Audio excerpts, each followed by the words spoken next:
Assalamualaikum warahmatullahi wabarakatuh. Di sini saya akan menjelaskan tentang pandangan dasar tentang pendidikan, konsep dasar pengajaran barang sesungguhnya, dan implikasi teori dalam kegiatan pembelajaran. Masyarakat terdidik dapat dipahami sebagai sekumpulan manusia yang telah mendapatkan pendidikan. Dalam arti khusus, mengemukakan bahwa pendidikan adalah bimbingan yang diberikan oleh orang dewasa kepada anak yang belum dewasa untuk mencapai kedewasaannya. Ketika telah mencapai kedewasaannya, maka tiba gilirannya untuk memberikan bimbingan kepada anak yang belum dewasa. Maka pendidikan akan terus berjalan dalam sejarah kehidupan manusia. Karena manusia dijuluki sebagai animal educandum dan animal educatus sekaligus, yaitu sebagai makhluk yang dididik dan makhluk yang mendidik. Sebagai animal educandum dan animal educandus, maka pendidikan tidak bisa lain kecuali dipahami sebagai ikhtiar pembudayaan, dan ikhtiar ini pula yang melatari sejarah kemanusiaan sebagai sejarah perkembangan peradaban. Pendidikan merupakan suatu proses pertumbuhan dan perkembangan sebagai hasil interaksi individu dengan lingkungan sosial dan lingkungan fisik berlangsung sepanjang hayat sejak manusia lahir. Pergeseran makna pendidikan. Dengan pengertian pendidikan seperti di atas, maka sulit menentukan ukuran manusia terdidik, karena manusia terdidik adalah manusia yang telah mencapai kedewasaannya. Akan tetapi persoalan tidak cukup sampai di situ. Seringkali substansi pendidikan justru dilupakan. Sudah cukup bagi siswa untuk menghafal apa yang diajarkan guru, kemudian menulis ulang jika ditanyakan dalam ujian. Sekolah selama ini keberadaannya justru membawa dikotomi dua hal yang sangat urgen dalam mendinamisir ilmu pengetahuan, yaitu mengetahui pengetahuan yang sudah ada dan menciptakan pengetahuan baru. Sehingga pendidikan dalam hal ini, sekolah tidak lebih hanya sebagai ruang komersialisasi pengetahuan. Pengetahuan dalam konteks komersial adalah pendidik atau guru atau profesor. Ada dua paradigma berkaitan dengan peranan pendidikan dalam pembangunan. Pertama, paradigma fungsional, dan kedua, paradigma sosialisasi. Paradigma fungsional melihat bahwa keterbelakangan dan kemiskinan lebih disebabkan karena masyarakat tidak cukup memiliki ilmu pengetahuan, kemampuan, dan sikap modern. Sementara paradigma sosialisasi memandang peranan pendidikan adalah: 1. Mengembangkan kompetensi individu, 2. Meningkatkan produktivitas, 3. Meningkatkan kemampuan warga masyarakat dalam upaya memajukan kehidupan masyarakat secara keseluruhan.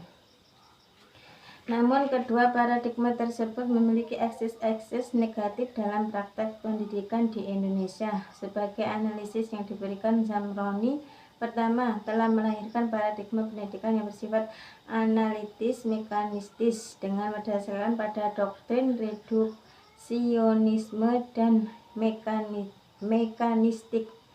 Reduksionisme pendidikan melihat anak didik secara tidak utuh dan terpecah belah.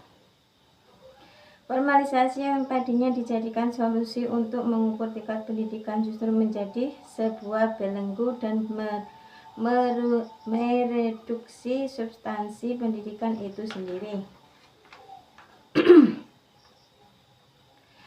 Kedua, para pengambil kebijakan pemerintah menjadikan pendidik sebagai engine of growth, penggerak dan lokomotif pembangunan. Sebagai penggerak pembangunan, maka pendidikan harus mampu menghasilkan invention dan innovation yang merupakan inti kekuatan pembangunan.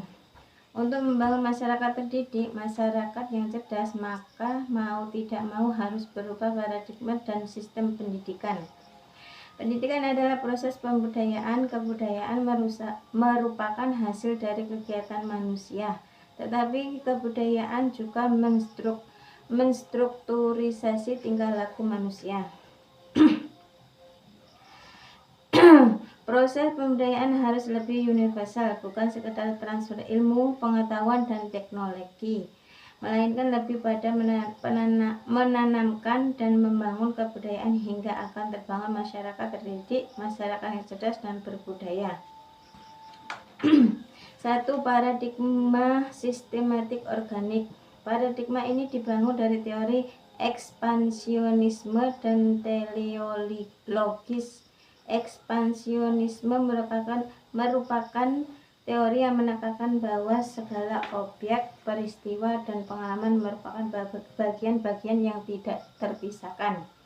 2. Paradigma holistik integralistik.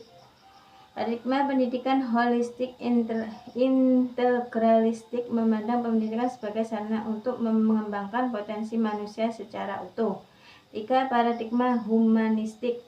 Paradigma pendidikan humanistik memandang manusia sebagai manusia, yakni manusia makhluk ciptaan Tuhan dengan fitrah-fitrah tertentu. Paradigma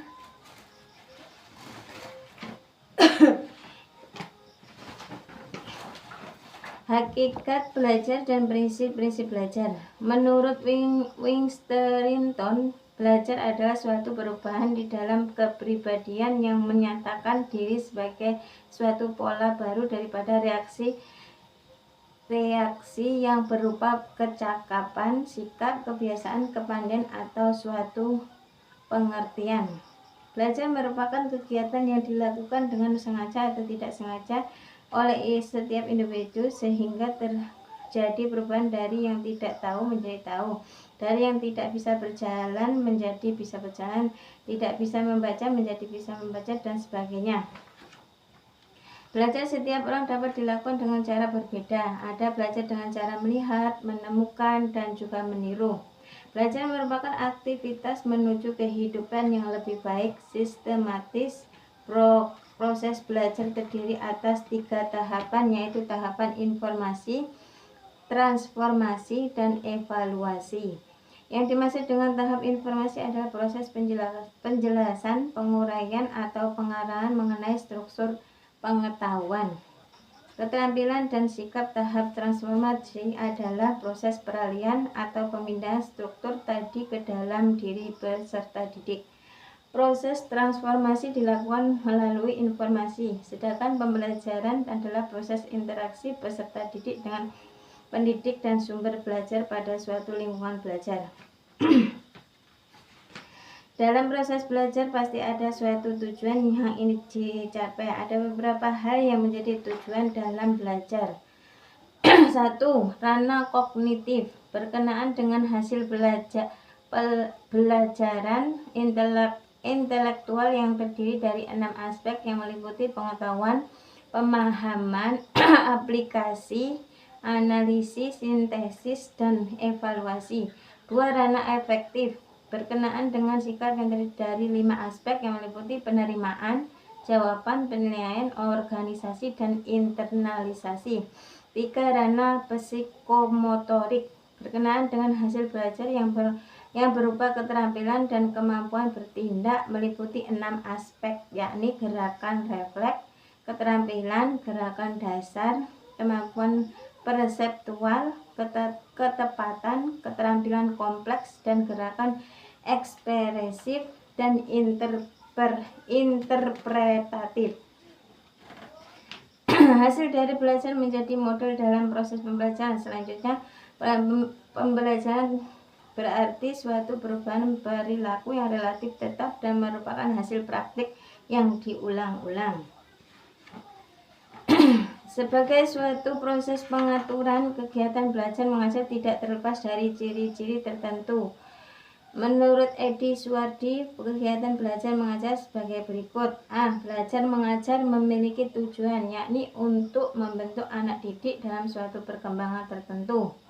B. Ada suatu prosedur atau jalannya interaksi yang direncanakan, didesain untuk mencapai tujuan yang telah ditetapkan. C. Kegiatan belajar mengajar ditandai dengan satu penggarapan materi yang khusus. D. Ditandai dengan aktivitas anak didik sebagai konsekuensi bahwa anak didik merupakan syarat mutlak bagi kegiatan belajar mengajar. Dalam kegiatan belajar mengajar, guru berperan sebagai pembimbing. Dalam belajar mengajar membutuhkan disiplin. Ada batas waktu untuk mencapai tujuan pembelajaran tertentu. Evaluasi dari seluruh kegiatan. Evaluasi menjadi bagian penting yang tidak bisa diabaikan. Hakikat pembelajaran dan komponen sistem pembelajaran. Pengertian pembelajaran tidak terlepas dari pengertian belajar. Belajar dan pembelajaran menjadi satu rangkaian kegiatan yang tidak dapat dipisahkan. Hasil dari belajar menjadi modal dalam proses pembelajaran selanjutnya. Pembelajaran berarti kegiatan belajar yang dilakukan oleh pembelajar dan guru. Proses belajar menjadi satu sistem dalam pembelajaran. Sistem pembelajaran terdiri dari beberapa komponen yang saling berinteraksi hingga diperoleh interaksi yang efektif. Demikianlah pemaparan dan penjelasan dari saya. Semoga berkenan, dan apabila ada kekurangan saya mohon maaf. Saya akhiri. Wassalamualaikum warahmatullahi wabarakatuh.